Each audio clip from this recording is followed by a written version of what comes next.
자, 오늘은요 갈라디아서 6장 8절부터 봅니다. 갈라디아서 6장 8절부터 봅니다.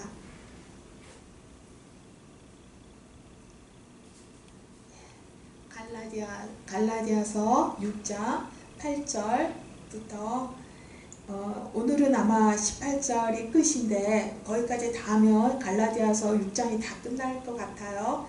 6장 8절부터 8, 9, 10 일단 3절 먼저 함께 읽어보겠습니다. 시작. 자기의 육체를 위하여 심는 자는 육체로부터 썩어질 것을 거두고 성령을 위하여 심는 자는 성령으로부터 영생을 거두리라. 우리가 선을 행하되 낙심하지 말지니 포기하지 아니하면 때가 이름에 거두리라. 그러므로 우리는 기회 있는 대로 모든 이에게 착한 일을 하되 더욱 믿음의 가정들에게 할지니라. 아멘. 예. 지난주에는 스스로 속이지 말라. 하나님은 없인 여김을 받지 아니하시나니 사람이 무엇으로 심든지 그대로 거두리라 그랬습니다. 그런데 여기 바로 그 7절에서 스스로 속이지 말라. 도대체 무엇을 속인다고 우리가 스스로를 어떻게 속일 수 있는가? 이건 바로 육체를 위해서 우리가 심으면서도 나는 하나님 나라를 위해 이걸 하고 있어. 나는 하나님을 위해 이것을 하고 있어, 심고 있어 하고 착각하는 사람이 많다는 거예요. 그래서 그런 사람들에게 스스로 자기 자신을 속이지 말라 하는 것입니다. 그리고 사람이 하나님 앞에 무엇을 심든지 그대로 거둔다고 했습니다. 자, 무엇을 심든지 그대로 거둔다. 바로 이 말씀에 이어서 오늘 8절이 있는데 도대체 사람은 무엇을 심는다는 걸까? 무엇을 심길래 그대로 거둔다고 하는 걸까? 그래서 오늘 8절 말씀은 뭐냐? 자기의 육체를 위하여 심는 자는 육체로부터 썩어질 것을 거두고, 그러니까 육체를 위해서 심었으면 육체에 대한 것을 거둔다. 성령을 위해서 심었으면 성령에 대한 것을 거둔다. 그런데 육체에 대한 건 뭐냐? 육체는 어차피 썩어질 거잖아요. 이게 흙으로 왔으니까 우리 인간은 흙으로 왔으니까 이게 어차피 썩어질 겁니다. 그러니까 육체를 위해서 막 뭔가를 하면 육체에 붙어있는 거 이건 역시 썩어지는 거고, 그런데 성령을 위해서 심으면 성령은 무엇을 위한 것인가? 우리의 영혼을 위한 것입니다. 우리 성령을 위해서 심으면 성령을 위해서 심는 건 우리 영혼을 위해서 심는 거, 또 하나님 아버지 그 나라를 위해서 심는 거니까 이건 썩어서 없어지는 게 아니에요. 그래서 그것은 썩지 않고 영원히 살아남는데 그건 바로 우리의 영혼의 유익함, 바로 영생을 위한 것이 된다 그랬습니다.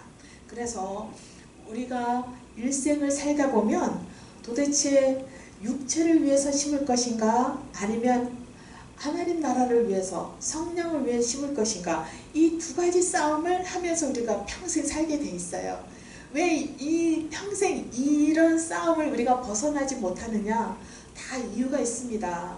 우리가 둘 중에 하나 딱 어차피 지옥 갈 사람은 그냥 육체를 위해서 살고, 또 천국 갈 사람은 이제 육체에 대한 생각은 하지 말고 영혼에 대한 것만 심어서 영생을 거두면 좋겠는데, 우리가 생긴 게 그렇게 단순하게 생긴 게 아니에요. 왜냐? 우리는 영, 혼, 육 이게 한꺼번에 우리 안에 다 들어있지 않습니까?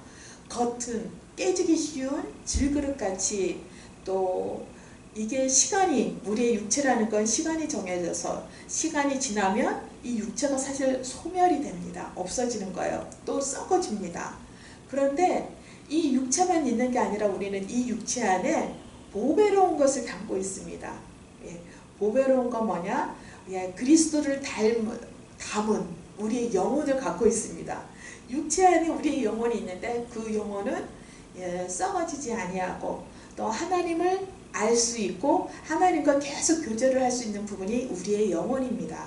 그래서 우리가 어느 거 하나만 딱 떨어져서 똑 떨어뜨려서 살 수 있는 게 아니에요. 우리가 이 세상에 사는 동안은 육은 언젠가는 없어질 육도 있고 영원히 없어지지 않을 영혼도 이 육체 안에 같이 있기 때문에, 그래서 우리는 이 땅에 사는 동안은 항상 이 두 가지, 육을 어떻게 해야 되는가, 또 영혼도 또 어떻게 해줘야 되는가, 이 두 가지를 어느 것을 많이 먹일까, 어느 것을 더 위해 줄까 하는 이 싸움을 계속, 이런 갈등을 계속 하게 됩니다. 그래서 바울 사도가 갈라디아서 5장에 보면 계속 성령의 법, 육체의 법, 또 그 로마서에서도 똑같은 이야기를 계속 하고 있죠. 육의 것, 그리고 성령의 것. 그래서 육을 따라 살 것이냐, 또 영을, 성령을 따라 살 것이냐, 너희들은 그 둘 중에 확실히 해라. 육을 위해서 사는 건 이런 거다. 영혼을 위해서, 성령을 위해서 사는 건 이런 거다 했습니다. 그러니까 육체의 일은 음행과 더러운 것과 호색과 우상숭배와 주술과 원수 맺는 것과 분쟁과 시기와 분냄과 당짓는 것과 분열과 이단, 투기와 술 취함과 방탕. 이게 다 육체가 화랑방탕하게 절제 없이 좋아하는 것만, 그래 편하고 좋아하는 것만 하다 보면 이런 게 되는 거예요.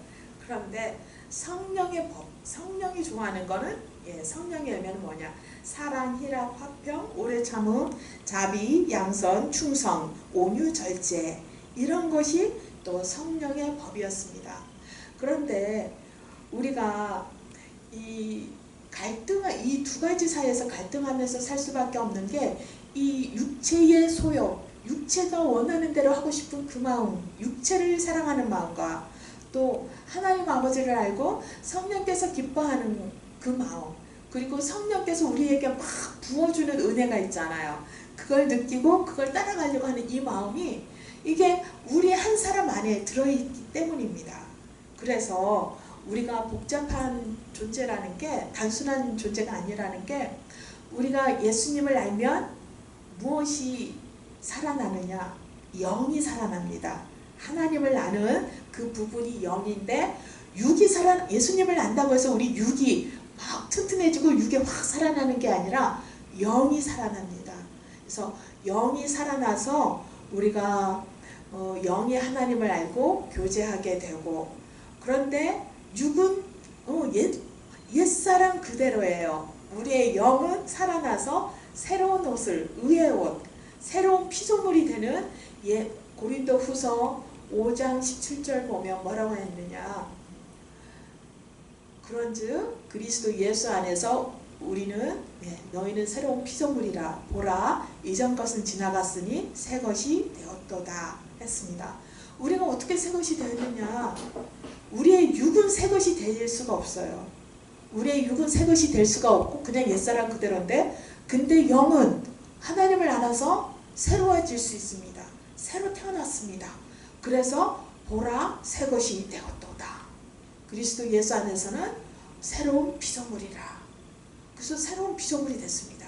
그래서 우리 한 사람 안에 아기 때 으앙 태어나서 이제까지 살아온 그대로 이 습성을 갖고 있는 옛사람이 있고, 그런데 예수 그리스도를 알므로 세상이 이렇게 됐고 하나님 뜻이 이렇고 하나님이 이런 분이셨군요. 그래요? 하면서 내가 알게 되는 거. 그래서 모든 진리, 하나님의 진리 가운데 새로 알게 되고 깨닫게 되고 하면서 태어나는 새로운 영은 새 사람이 됐어요.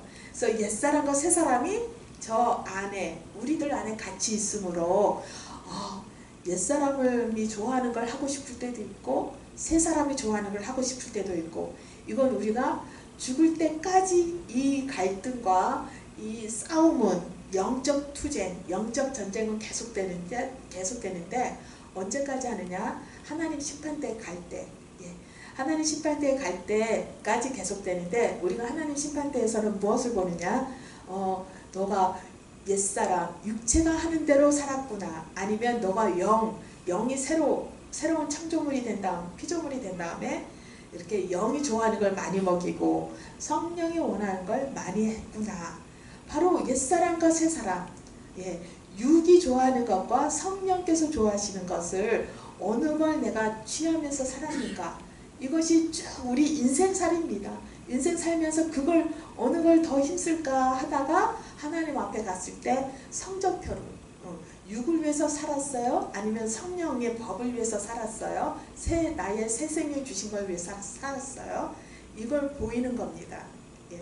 그런데 우리가 새 생명, 우리 영이 새로운 피조물이 되었는데 그 영을 잘 관리하고 영을 잘 먹일 수 있는 장소가 어디냐? 바로 교회입니다.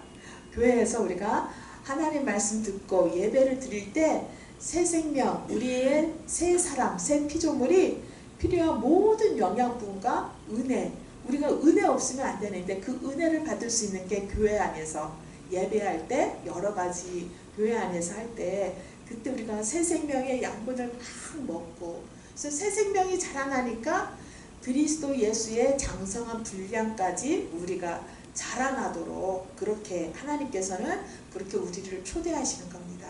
그래서 우리가 교회에 와서 우리가 해야 될 건 하나님께 영광 돌리고 하나님을 기뻐하면서 그때 우리 영혼이 막 자라나거든요.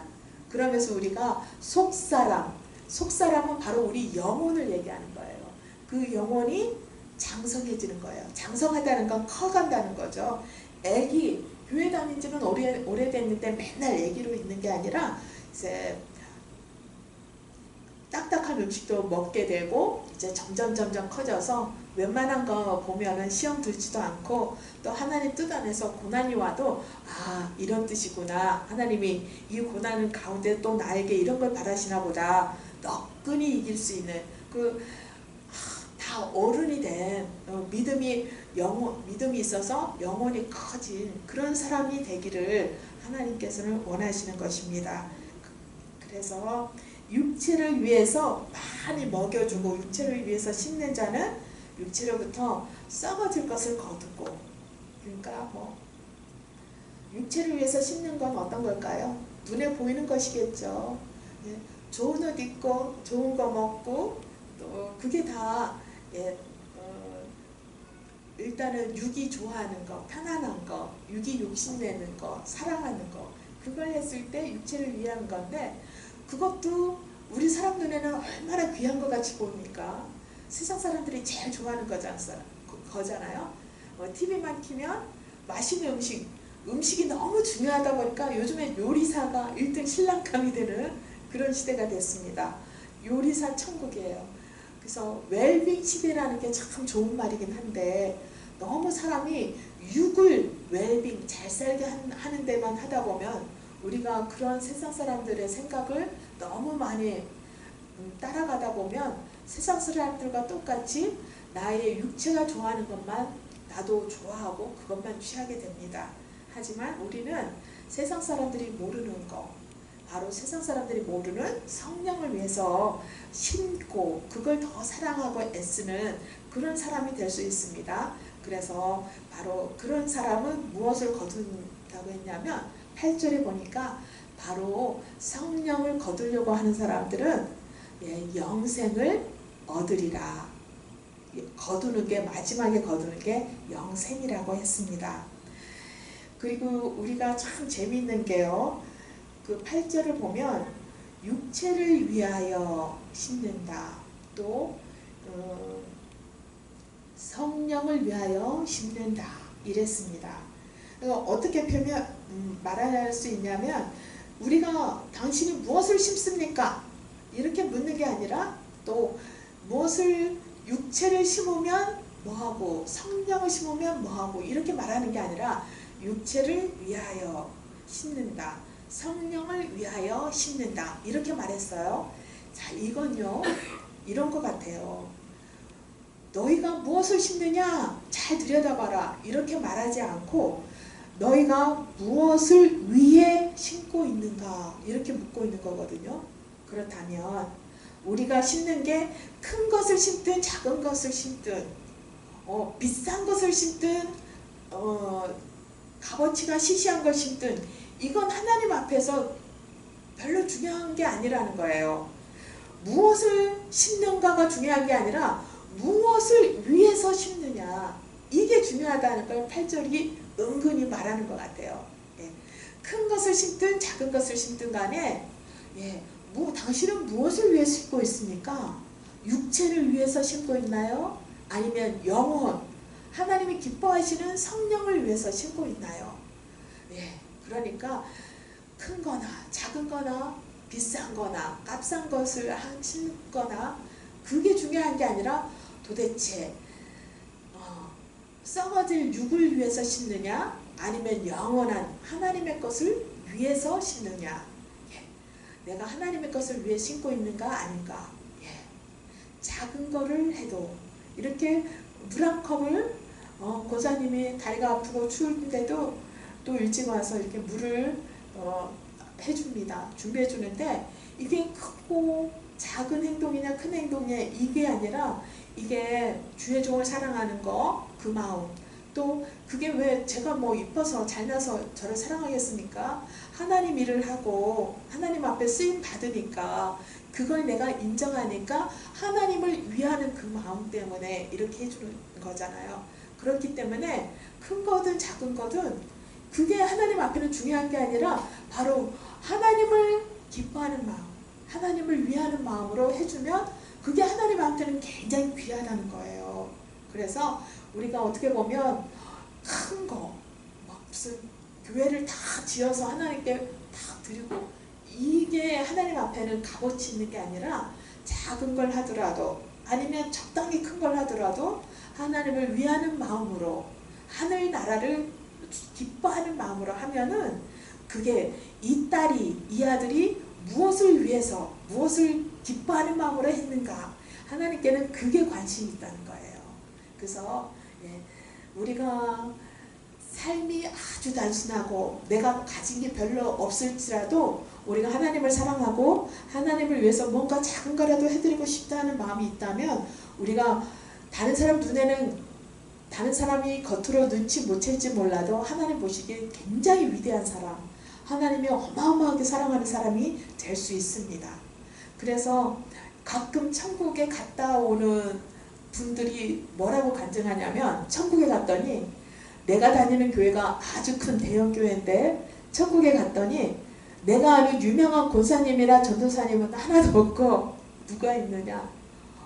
우리 교회에 아주 가난하고 내가 봤을 때 알똥말똥한 그런 분, 눈에 띄지 않았지만 조용히 지냈지만 그러나 그 마음은 막 남한테 떠벌리지는 않았지만 하나님을 사랑해서 작은 걸 해도 하나님 사랑해서 사람들 없을 때 와서 교회 정리하고 청소 살짝 해놓고 가는 그 하나님을 기뻐하는 그 마음으로 작은 걸 심은 자들이 천국에 와 있더라.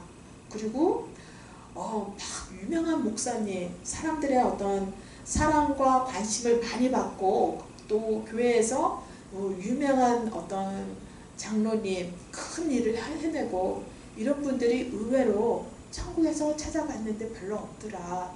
뭐 아니면 천국에 있었지만 집이 작았어요. 그보다 큰 집을 가진 사람은 그 교회에서 뭐 사찰 집사님이나 아니면 오히려 진짜 우리가 모르는 그런 분이었다고 하는 그런 간증을 많이 듣습니다.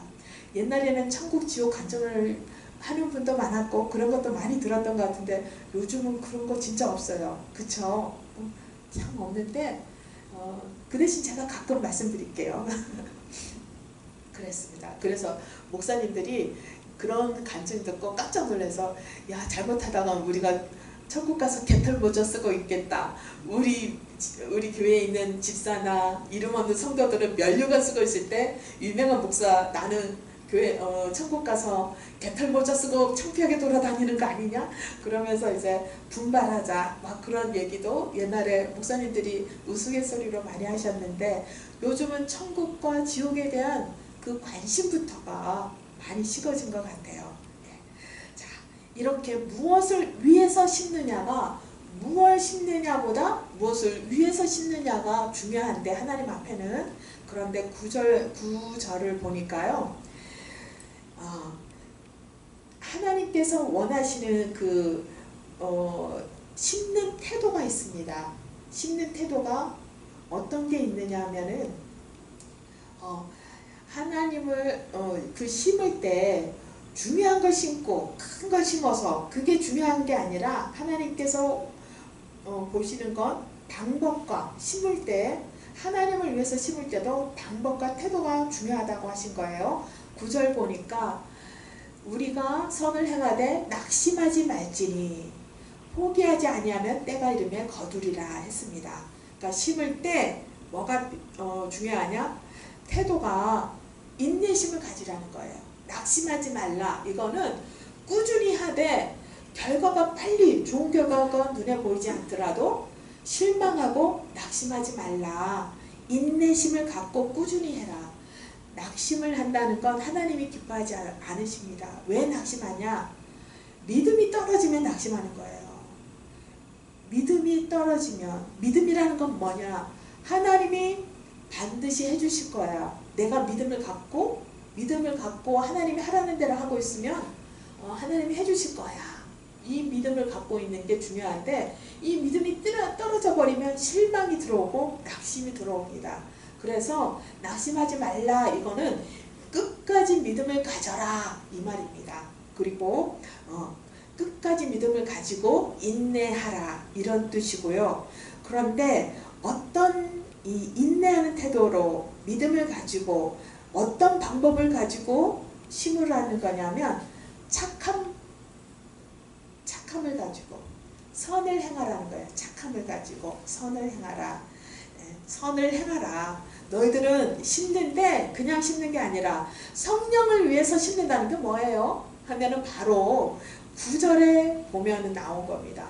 성령을 위해서 심는다는 거, 영생을 거둘 수 있는 성령을 위해 심는 방법은 바로 선을 행하는 거예요. 그런데 그 태도는 낙심하지 아니하는 거예요. 믿음을 끝까지 가져가는 거예요.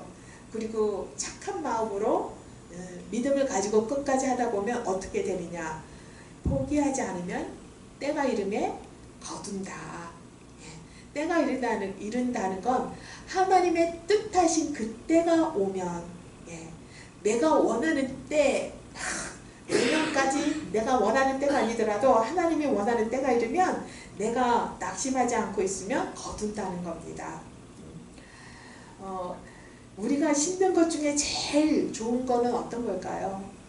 바로 예수 그리스도를 위해서 무언가를 하는 게 제일 우리가 심을 수 있는 것 중에 성령을 위해 심을 수 있는 것 중에 제일 좋은 거겠죠. 그리고 예수님을 위한 거라면 큰 것이든 작은 것이든 문제가 안 되고 하나님께서 기뻐하시는 것이 됩니다. 그래서 그런 건데 우리가 포기하면 거둘 수가 없다는 겁니다. 포기하면 거둘 수가 없다. 사람들이 그런데 왜 포기하게 될까요? 왜 포기하게 되냐면요, 마귀한테 속아서 포기할 때가 많습니다. 마귀한테 속아서 포기하게 된 사람은, 유명한 사람은 아담과 하와죠. 아담도 하나님 말씀을 잘 지켜야 되는데 마귀한테 속았잖아요. 그래서 하나님을 믿는 그 선악과에 대해서 하나님이 하신 말씀을 믿고 준행하려는 그 마음이 살짝 속아서 낙심돼서 포기가 돼버리니까 그게 범죄로 갔습니다. 그랬고 또 속은 사람이 또 한 사람 있었죠. 유명한 속은 거 여호수아 혹시 아시죠? 여호수아가 속았죠. 그 기브온 사람들이 가나안 7족속 하나님이 반드시 무찔러라 했는데 무찔러야 되는데 그 기브온 족속들이 와서 자기네는 이 가나안 족속이 아니라 저기 아주 멀리 다른 데서 온 족속들인데 자기네 살려달라고 그러면서 그걸 당신이 믿는 하나님과 이름으로 맹세해버리라고 하니까 여호수아가 속았습니다. 그렇지만 이제 그 속은 것에 대해서 또 여호수아가 믿음을 가지고 하나님 앞에 자기가 이렇게 실수했는데 어떻게 할까요? 할 때 하나님께서 또 피할 길을 주시고 또 여호수아를 축복해 주셔서 그 신의가 있게 한 번 한 약속에 대해서, 하나님의 이름을 걸고 한 약속에 대해서 또 좋은 결과를 하나님께서 인도해 주셨습니다. 하지만 그 앞에 것까지는 속은 거예요. 속으니까 어떻게 되냐면 어떤 큰 난처한 지경에 빠집니다. 어떤 지경에 빠지느냐, 기브온 사람들을 돌봐준 것 때문에 이제 다른 가나안 족속들이 싸움을 걸어옵니다. 굉장히 여러 족속들이 다 한꺼번에 싸움을 걸어오기 때문에 여호수아는 죽느냐 사느냐 하는, 그리고 자기 백성을 위해서 싸우는 게 아니라 엉뚱하게 자기가 진멸해야 되는 기브온 그 가나안 족속 한 족속을 위해서 목숨 걸고 싸워야 되는 입장이 되어버린 거예요. 이렇게 난처한 처지에 여호수아도 빠지게 됐었고, 그래서 우리가 중요한 건 하나님 일을 할 때 잘 하나님의 뜻을 분별해서 어떤 자기의 문제를 결정해 나갈 때 내 생각대로 하지 말고 하나님의 생각을 여쭤보고 잘 결정하면서 하나님의 음성을 듣고 결정해야 됩니다. 그런데 이런 말씀을 드리면 사람들이 하나님의 음성을 어떻게 하면 들을 수 있는가, 하나님의 음성이 들리고 이렇게 하라 저렇게 하라 하는 걸 알면 쉽지, 그게 안 들리니까 문제지, 그런 생각을 하거든요. 다음에 우리가 성경 공부할 때 하는 시간에 언제 한번 이제 하나님의 음성을 듣는 법 해가지고 그런 것들을 좀 방법들을 말씀드리고 같이 훈련해보는 그런 걸 한번 가져볼게요.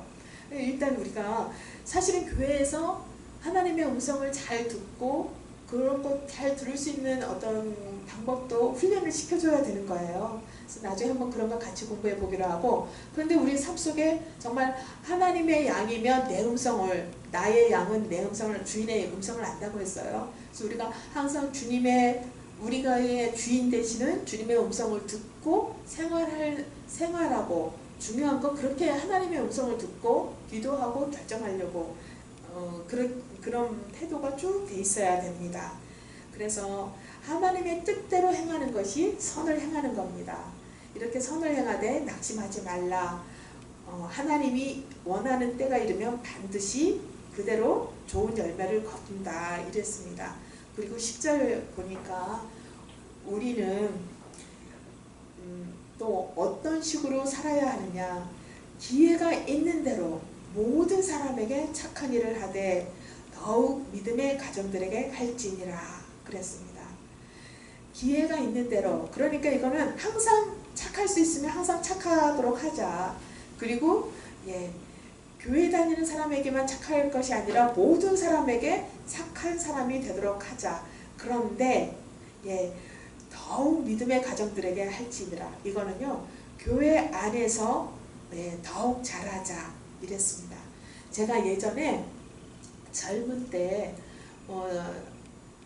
젊은 애기 엄마 때 택시를, 교회가 멀었어요. 그래서 가끔 가려면 택시를 타야 되는데 제가 택시 타고 가는데 어느 교회 가주세요 그러거든요. 어느 교회 가주세요 하면은 택시 아저씨들이 그렇게 묻습니다.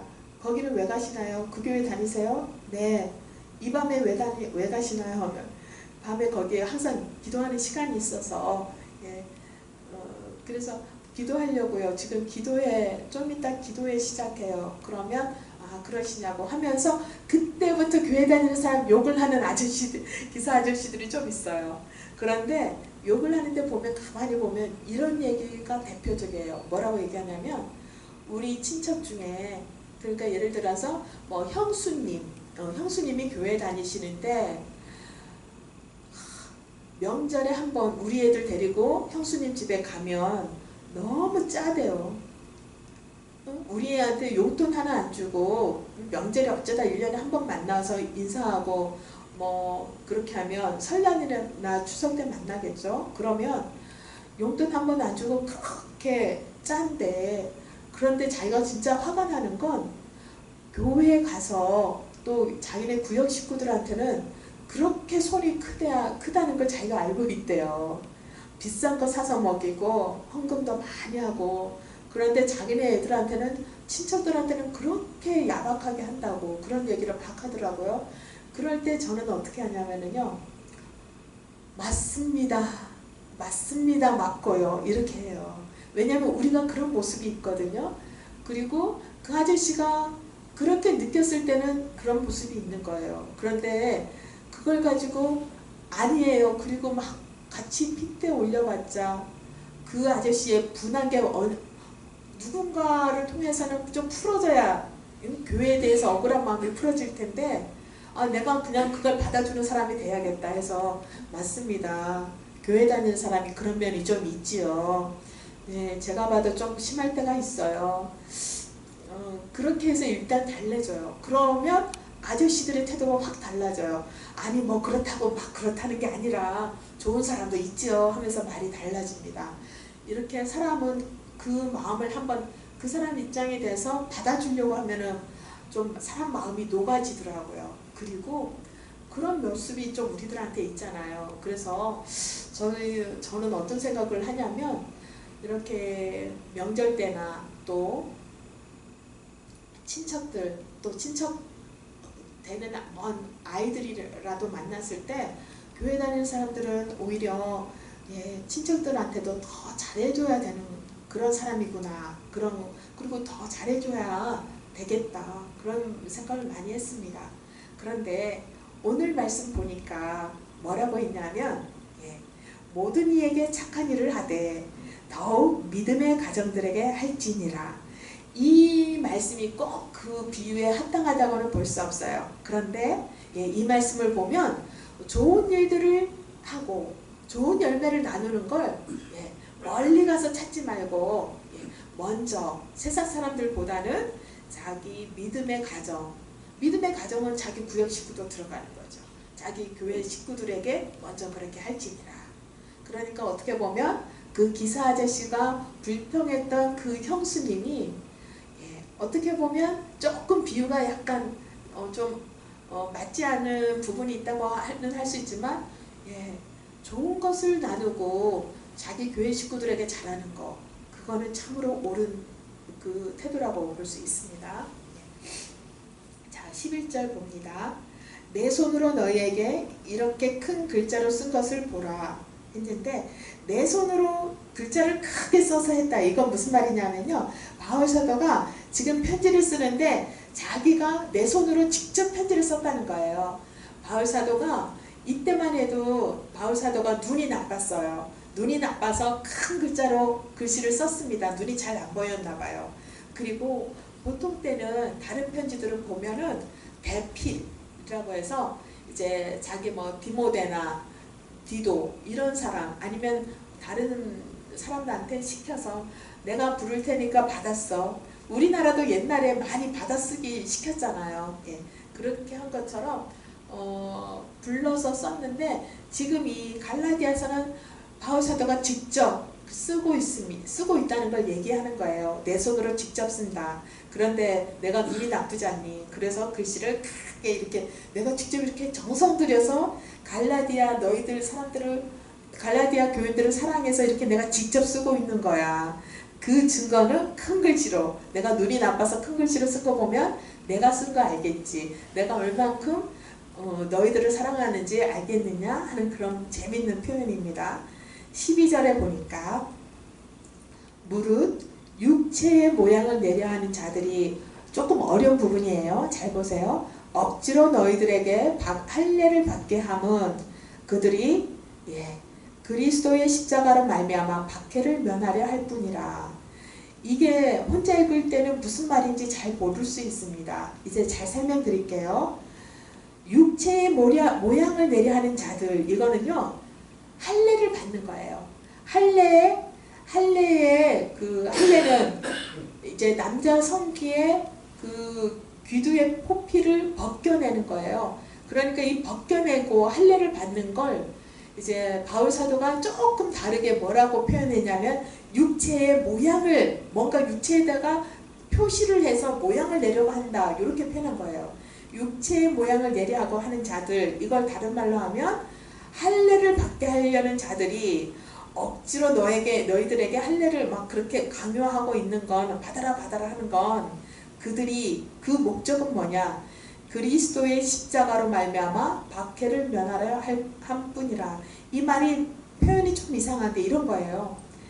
그리스도의 십자가, 그리스도를 믿어서 십자가를만 따라가면은요, 그 당시에 그렇게 한 사람들은 유대 땅에서 박해를 받았어요.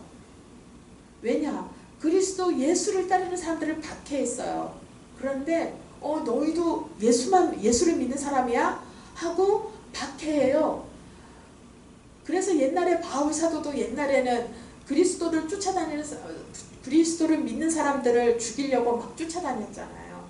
그렇게 계속 그리스도를 믿는 사람들은 유대 땅에서 박해를 받아요. 그래서 그리스도의 십자가로 말미암아 박해를 받는데 그걸 면해보려고 할례 받아 이런 거예요. 할례를 받으면 자기 동족한테 나 할례 받았어요. 나를 박해하지 말아주세요. 하면 좀 통하니까. 그래서 이제 갈라디아서에서 바울 사도가 그렇게 하는 겁니다. 할례를 받으라고 하는 그런 사람들은 바로 그리스도의 십자가만 믿고 있다면 박해를 받는 게 뻔하기 때문에 그걸 피해볼 요령으로 할례도 받아라, 나도 받았어, 이런 식으로 자기를 속이고 있다, 그렇게 표현한 겁니다.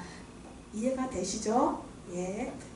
13절 보니까 할례를 받은 그들이라도 스스로 율법은 지키지 아니하고 너희에게 할례를 받게 하려는 것은 그들이 너희의 육체로 사랑하려 함이라.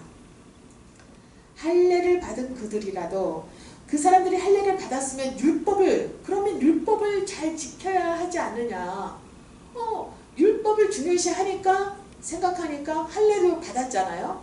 할례를 받았으면 너희들은 그렇게 중요하게 생각하는 율법을 잘 지켜야 되는데, 할례만 받고 다른 율법은 별로 신경도 쓰지 않고 잘 지키지도 않고, 또 잘 지키려고 해도 지킬 수도 없어요. 100% 지킬 수도 없어요. 그래서 바로 그 얘기를 합니다. 그렇게 자기는 할례를 받았으면서도 율법을 다 스스로 100% 잘 지키지도 못하면서 너희들에게 할례를 받게 하려고 그렇게 하는 이유가 뭐겠는가? 그건 육체의 그 할례를 받게 해서 그걸로 이 사람 할례 받았어요, 대단하죠? 그리고 또 유대 사람들한테는 그 예수 믿는 것 때문에 박해를 막 받으려고 할 때는 그걸로 이 사람 할례도 받은 사람이라고 박해하지 말라고, 이렇게 육체로 가지고 오히려 드러내고 자랑하고 위험을 면하게 하려고 하는 그것 때문이 아니냐, 그런 말입니다. 그래서 14절 보니까 그러나 내게는 우리 주 예수 그리스도의 십자가 외에 결코 자랑할 것이 없으니. 자, 이거는요, 유대 땅에서는 아직도 이 편지를 쓸 당시 유대 땅에서는 할례를 해야만 사람 구실을 사람처럼 인정받았습니다. 할례를 하지 않은 사람들은 이방 족속이고 할례를 받지 못하는 사람이야. 막 진짜 짐승 같은 사람이야. 구원받지 못한 백성이야. 이런 생각을 하고 할례를 받아야 하나님의 백성, 선택받은 백성, 이렇게 생각을 하고, 그게 자랑거리고, 할례 받은 게 자기네들 유대 백성들 사이에서는 자랑거리고 박해를 면할 수 있는 거고, 또 몸에 표시가 있어서 보여줄 수 있는 그런 거였습니다. 그런데 우리 주 예수 그리스도의 십자가 외에는 결코 자랑할 것이 없다고 바울 사도가 얘기하는 거는요, 나는 바로 뭘 얘기하느냐면, 사실 우리들은 그리스도 예수 십자가밖에 자랑할 것이 없는 사람입니다. 그런데 바울 사도가 이 말을 한 건 무슨 뜻이냐, 우리가 구원받을 수 있는 그건 그리스도 십자가로 밖에 없다. 그리스도의 십자가로만 구원받을 수 있고, 우리 생각에 아무리 율법이 중요하고 할례를 받는 게 구원받은 표시 같아 보일지라도 할례 받은 건 구원받을 수 있는 조건, 그게 안 된다, 그거예요. 자, 할례 받은 게 우리 생각엔 유대 백성 생각에는 대단한 것 같아도 그것 때문에 할례 받은 것 때문에 우리가 구원받을 수 없다 이 말을 하는 겁니다. 우리가 구원받을 수 있는 건 오직 예수 그리스도의 십자가뿐이다. 그래서 나는 이 세상에서 자랑할 게 있다면 딱 하나, 우리가 구원받았다. 내가 구원받은 백성이다. 구원받았다. 이것만 자랑하고 싶은데 그러니까 어때요? 내가 자랑할 수 있는 건 구원이랑 연결된 거, 구원받을 수 있게 하는 거, 유일한 거 그리스도 십자가밖에 없잖아요. 그래서 내가 자랑하는 건 예수 그리스도의 십자가뿐이다. 아멘. 우리도 정말 그리스도 예수의 십자가만 자랑하는 저와 여러분이 되시기를 원합니다. 그래서 14절 뒤에 보니까 그리스도로 말미암아 세상이 나를 대하여 십자가에 못 박히고 내가 또한 세상에 대하여 그러하니라. 그리스도로 말미암아 세상이 나에 대하여 못 박히고, 십자가에 못 박힌다 이거는요, 나에 대해서, 세상이 나에 대해서 십자가에 못 박혔다. 그러니까 내가 십자가에 죽어버리니까 세상이 나한테 와서 뭐라고 해도 힘을 못 쓴다는 거예요. 세상이 나에 대해서 막 와서 하려고 해도 나는 십자가에서 못 박혀버렸어요.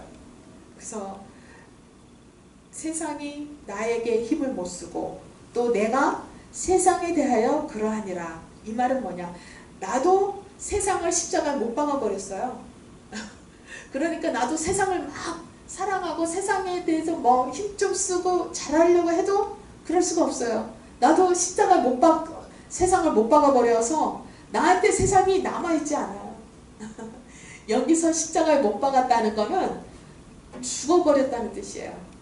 세상도 나에 대해서 막 너 하면서 유혹을 하려고 딱 왔는데 나 백설년은 십자가에 못 박혀서 죽어버렸어요. 그 세상이 나에 대해서 유혹하려고 막 했는데 내가 없어졌어. 그러니까 세상이 그냥 가버려요. 그리고 나도 세상을 사랑해서 세상아 어디 있니 하다 보니까 나에 대해서는 또 세상이 십자가에 못 박혀서 없어져 버렸어요. 그래서 세상과 나는 이렇게 끊어져서 살게 됐다. 서로 연관이 없다. 이제 그 말을 하는 겁니다. 오늘 여기까지 할까요?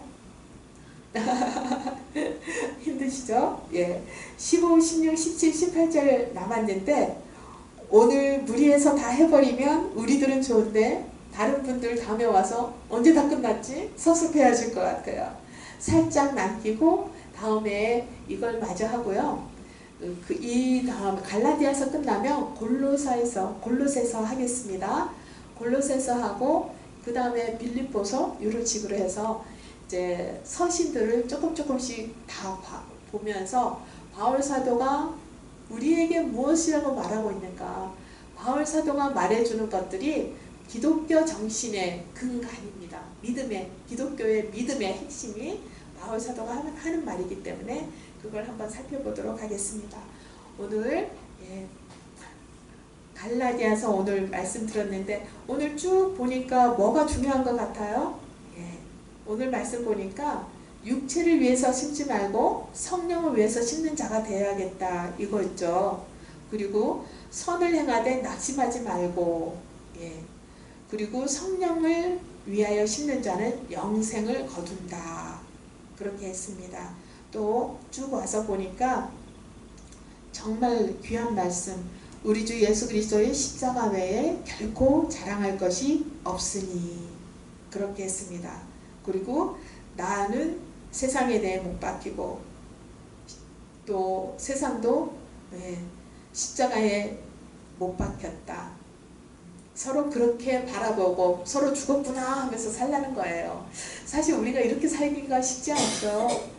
TV만 봐도 얼마나 아름다운 세상을 알록달록 이쁘게 표현해 줍니까? 예쁜 남자, 예쁜 여자, 예쁜 옷 입고 예쁜 걸 먹고 하는데, 그런데 그래서 그런 세상에 끌려가고 그렇게 세상에 취해서 살지 않으려면 우리가 이렇게 말씀을 가지고 자꾸 들여다보고 뜻을 생각해보고 또 예배를 또 드리면서 하나님을 생각하고 하나님께 나의 걸 항상 올려드리는 그 시간이 있을 때 우리가 승리할 수 있습니다.